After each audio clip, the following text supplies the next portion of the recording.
Uma das séries mais premiadas da história do Jornal Nacional foi esta dos repórteres Marcelo Canelas e Lúcio Alves. A proposta era apresentar aos brasileiros que se alimentam quem são os brasileiros que não têm o que comer e como os famintos podem ser ajudados.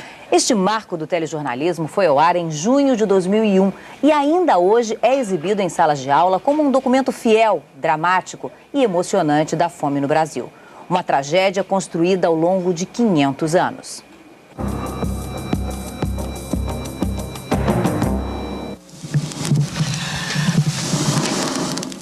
A gente tão desesperado de fome, não tem amor nada, não tem resistência para fazer coisa nenhuma, acredita? A gente não consegue explicar o que é a fome em si, né? Só mesmo quando as pessoas passam por ela, que é para poder sentir. Quando meu filho perdeu um pãozinho, uma rosquinha, que é 10 centavos, porque eu não tenho dinheiro, bicho, aí que meu coração dói. Ó, o corpo chega a arrepiar.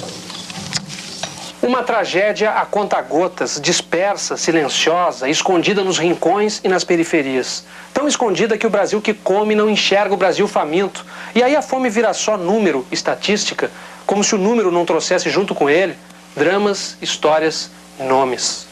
O pão nosso de cada dia. Meu nome é Antonieta Luiz Alcântara Rodrigues. Eu perdi uma criança com 9 dias de nascida. Eu fiquei muito horrorizada. Meu nome é Maria Pereira dos Santos. Perdi uma criança com 7 dias de nascido. Os anjos, todos os anjos. É a crendice dos grotões. Bebê que morre vira querubim? Anjo não tem pecado, né? Tem pecado é nós, adultos. Cemitério só deles, cemitério de anjos. Do norte de Minas ao sertão do Nordeste existem centenas. Ainda assim, ninguém se conforma. Se passa bem ou se passa mal, comendo ou sem comer, mas acho que todas as mães queriam o seu filho ao lado delas. Na inversão do ciclo da vida, proeza é criança viva. Bebê recém-enterrado é acontecimento banal.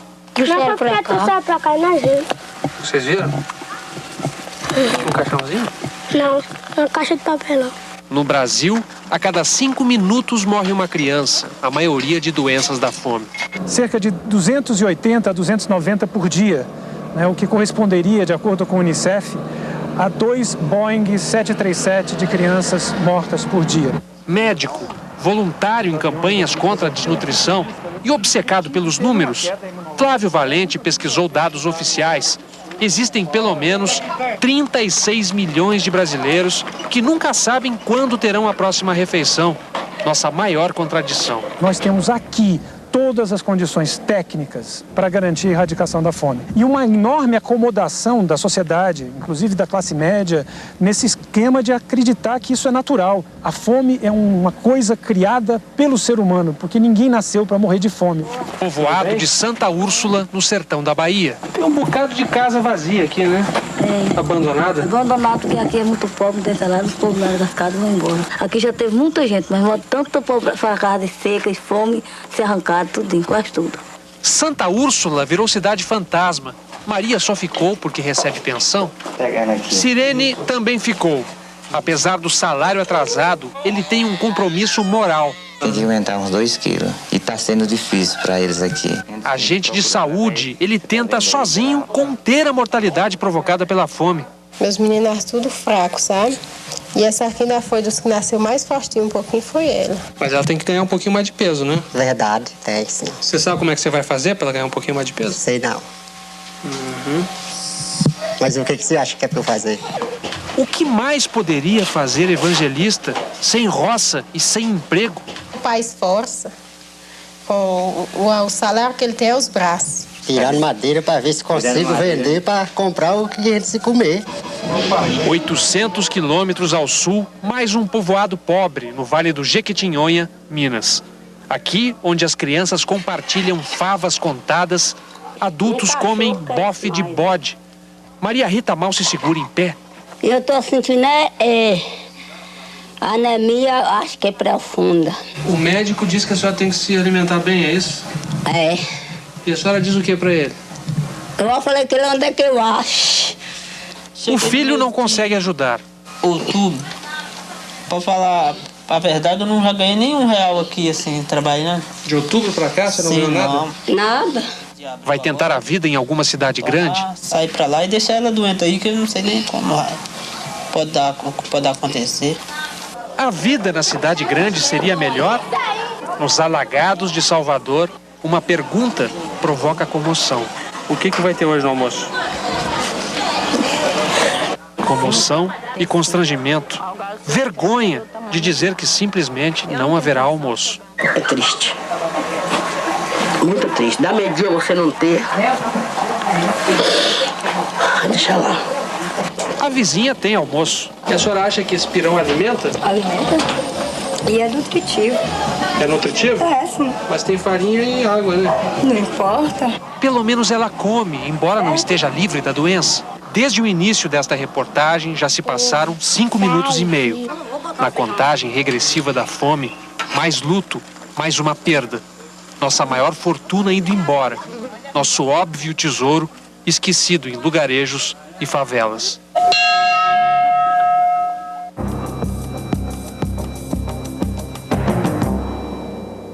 Chegou a fome, chegou a carestia, chegou a guerra dos astros, chegou a sede, amor, sofrimento. Esse ano nem Padre Cícero deu jeito. Não tem um milho, não tem um feijão, não tem coisa nenhuma, né? Tá tudo durinho, né? Na terra do padroeiro informal do sertão, o lado mais perverso da fome. Mais do que a humilhação, mais ainda do que a dor provocada pelas chamadas doenças tradicionais, esse hospital psiquiátrico, o único da região do Cariri, no sul do Ceará, é a prova de que a fome pode ir além do mero sofrimento físico. Menino, vem pra dentro, olha a chuva lá na serra. Delírios e alucinações provocados pelas privações da vida. Um grande paciente chega nesse estágio com fome mesmo. A doença dele era fome. Você pegava assim, era só osso. Hoje no Brasil, isso é incontestável, né? A deficiência mental por desnutrição. Um psiquiatra da fome, o doutor Abagaro, se especializou em combater alguns tipos de distúrbios provocados pela deficiência de nutrientes. Uma vez ele acometido no surto psicótico, né? A fome, a desnutrição agrava. Doenças que podem começar cedo. No Instituto Materno Infantil do Recife, mulheres com histórias comuns. A senhora teve quantos filhos? 13 filhos. Quantos morreram? Morreu 9. Quando eu corro para ir para os hospitais, já não tem mais jeito. Já morre no caminho, dentro das ambulâncias. Um mesmo morreu nos meus braços. De fato, as crianças chegam tão fraquinhas que podem morrer das causas mais absurdas. Hipotermia, temperatura baixa. Quer dizer, ela pode morrer de frio? Pode morrer por temperatura baixa. Sobreviver já é vitória, mas o que pode acontecer com um bebê de pouco mais de 3 quilos? Peso de um recém-nascido. De alguns dias. E ela já está com 5 meses. Ela já está com 5 meses e toda essa desnutrição tem uma repercussão no bem-estar do organismo. Formas discretas de deficiência de ferro já pode levar a um comprometimento do desenvolvimento mental. Médico com nome de profeta, o doutor Malaquias teme pelo que pode acontecer amanhã. Nós estamos praticamente diante de um aviso prévio da morte quando encontramos determinadas formas de desnutrição. Pesquisador de renome, especialista em nutrição, mais de 30 anos investigando as deficiências na alimentação do brasileiro. Pronto. Nós temos deficiência de iodo, deficiência de zinco, a deficiência de ácido fólico. Por que você está tão quietinha, tão paradinha? Te botaram de castigo, foi? É bater o olho para saber. A menina pode estar com deficiência de ferro, um mal que atinge até 47% das crianças, inclusive em estados ricos como São Paulo. A meu modo de ver, deveria se tornar obrigatória, ao invés de simplesmente facultativa, a adição de ferro aos alimentos. Antes fosse nosso único problema. Opa, deixa eu ver aí se a cabeça está crescendo para ser inteligente. A deficiência de vitamina A estaciona o crescimento de famílias inteiras. Essa estatura dela é muito baixa. Provavelmente não chega a 1,55 m. Nessa área daqui, nós temos cerca de qualquer coisa como 18% de crianças com déficit de estatura. Quando tem um atraso, esse atraso no crescimento estatural é praticamente irreversível. Então, a estatura praticamente conta toda a história nutricional da criança. Equipes da Universidade Federal de Pernambuco tentam mudar o curso dessa história, medindo, pesando, ensinando a amamentar. A recompensa é rápida, capaz de reanimar um velho médico em sua luta contra a fome. É assim que se faz. É assim que se faz.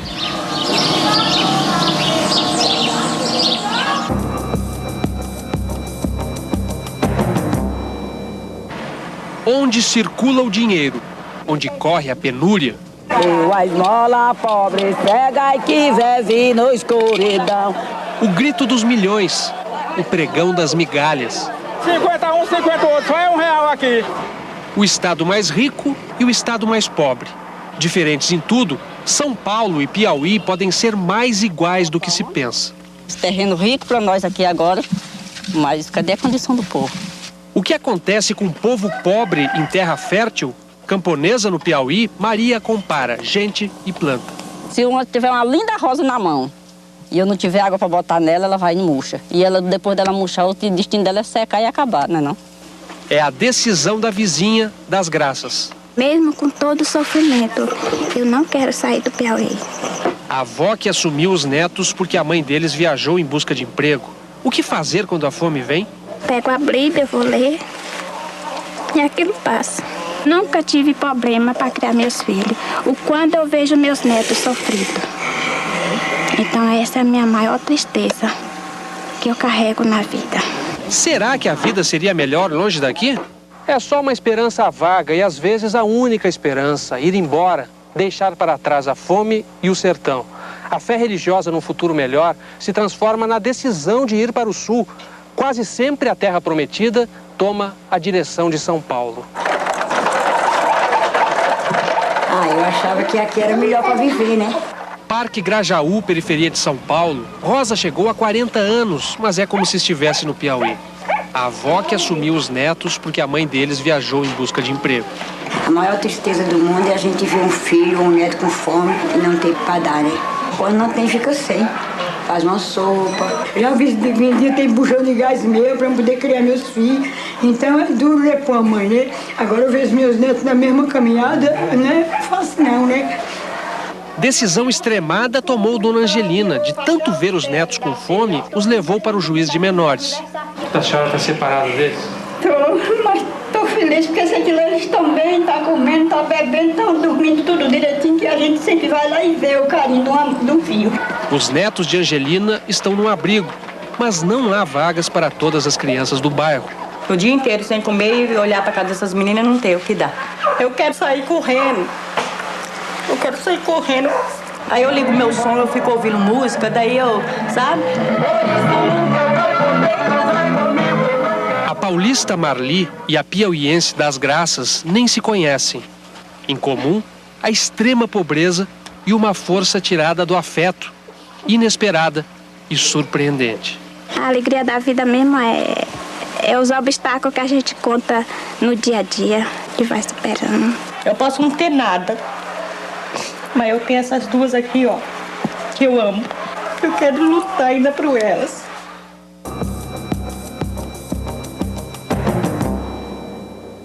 Uma constatação irrefutável, medida e checada. Essa creche, nós já detectamos 60% de crianças desnutridas. Uma premissa inquestionável, líquida e certa. Os estudos científicos mostram, né? Criança pobre tem que se alimentar do mesmo jeito de criança rica. Dois argumentos de uma disposição muito firme. A gente não tem condições de dar, tem que correr atrás de quem dê e ajude a gente para poder fazer. Os moradores de um bairro pobre de Fortaleza pressionaram o governo. Conseguiram mais dinheiro para reforçar a merenda. E de casa em casa, acompanharam os meninos mais desnutridos. No final, a gente conseguiu recuperar 12 crianças. Quer dizer, foi uma vitória muito grande. E eu me senti muito bem com isso. Assim nasceu o Projeto Vida. Apenas uma das muitas iniciativas de combate à fome no Brasil. Primeiro, pés no chão. Caridade ajuda, mas não resolve. Depois, um sentimento de urgência. O Estado é lento e a fome não espera. Aí vem o resultado. O engenho e a criatividade de brasileiros que arregaçam as mangas para vencer o desamparo. Evaldina ainda lembra. A água do sertão tinha dono. Só podia apanhar em troca de voto. Tinha gente que não pegava. Alguns pegavam e outros não pegavam. Por quê? Eles não deixavam? Porque eles não queriam aceitar a gente pegar. É muito dominante a guarda que é a favor do político, porque tem umas pessoas que dominam. Até que os pequenos agricultores de Campo Alegre, no interior da Bahia, decidiram: água que cai do céu não tem dono. 2.800 cisternas foram construídas. Um projeto com dinheiro da Holanda. Água para os bichos, água para casa. Fica emocionado de saber como é que acontece uma coisa assim, de vir uma sorte dessa pra gente, de ter vindo assim um jeito dessa água ter chegado. Depois da água, a comida. A proposta é o bode na roça e a criança na escola. O Sindicato dos Trabalhadores Rurais de Retirolândia veio com a ideia. Nós daria 4 cabras e um bode e as mães colocavam os filhos na escola. Nasceu o Bode Escola. De uma só vez, comida e estudo. Dona Heloísa ri à toa. Eu fiquei muito alegre, né? Que eles não tinham essa oportunidade e hoje eles têm a oportunidade, né? Onde havia fome, jorra o leite, jorra o mel. Me sinto muito orgulhoso em ser apicultor hoje no sertão nordestino. Agricultores se juntam em associações. Quando a pessoa participa, ele vai mudando a mentalidade. No município de Serrinha, um banco comunitário de sementes para nunca mais precisar de favor. Não depende de prefeitura, não depende de ninguém. Gente pobre, mas de mesa cheia, de boca cheia, plena de dignidade, com um único desejo que um dia há de se cumprir. Que todo mundo tivesse o que comer. Que nem vocês aqui. É.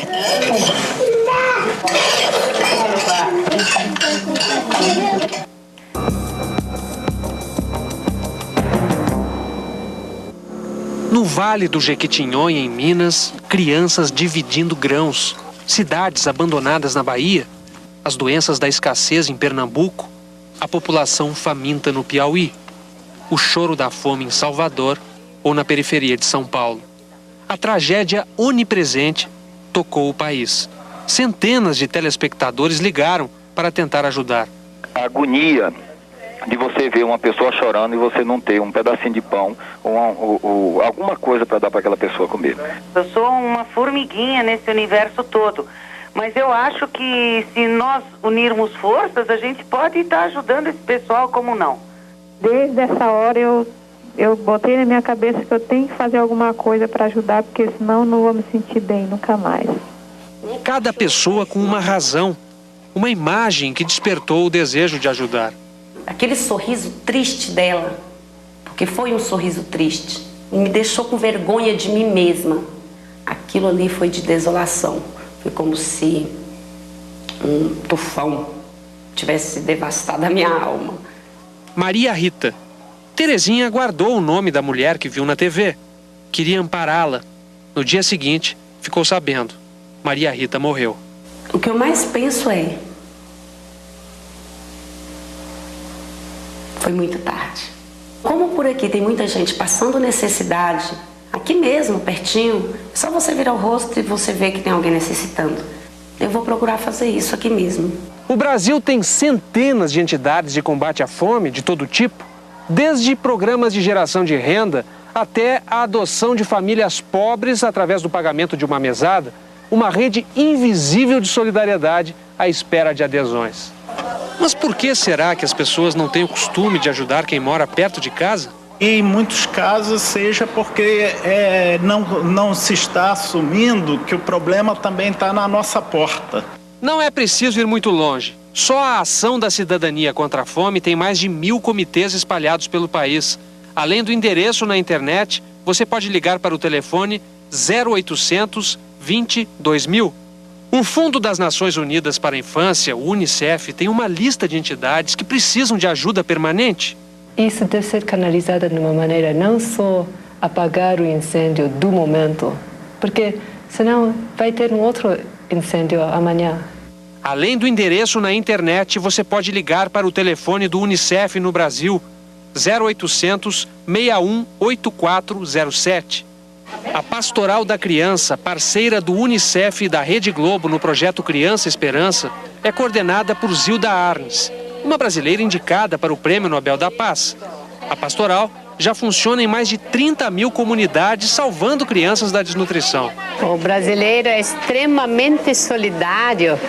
Haja visto a Pastoral da Criança que conseguiu uma solidariedade humana, uma rede de 150 mil voluntários. Além do endereço na internet, você pode ligar para o telefone da sede nacional da Pastoral da Criança em Curitiba. Código da operadora 41-336-0250.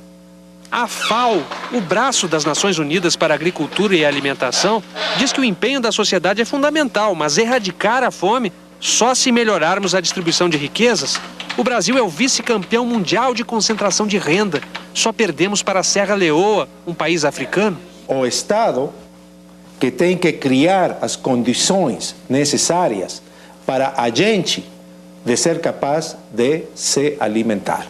O governo concorda, a causa principal da desigualdade é a concentração de renda, mas o Instituto de Pesquisas Econômicas Aplicadas, ligado ao Ministério do Planejamento, diz que mesmo assim há menos famintos. Apesar de toda a dramaticidade verdadeira que está retratada nas matérias, a situação da pobreza no Brasil ela está melhorando. Embora isso pareçam números frios, a mortalidade infantil no país está se reduzindo. Está se reduzindo e num ritmo bastante satisfatório. Se a gente falar em gente, ainda são 1,5 milhão de crianças menores de 5 anos que sofrem de desnutrição no Brasil. Eu não acho que isso seja um número que a gente possa dizer que é pequeno. O médico Flávio Valente coordena 87 entidades que lutam contra a fome e se dedicam a superar um comportamento comum. A aceitação que existe por parte da sociedade de que crianças ainda morram de fome no nosso país e que isso seja considerado natural ou coisa de Deus. Todos nós somos responsáveis para mudar essa situação. Porque somente no momento em que a gente não aceitar mais isso, é que a gente vai ter a coragem de tomar as decisões políticas que são necessárias para tomar, para resolver o problema, que é fácil de resolver, não é tão difícil assim de resolver.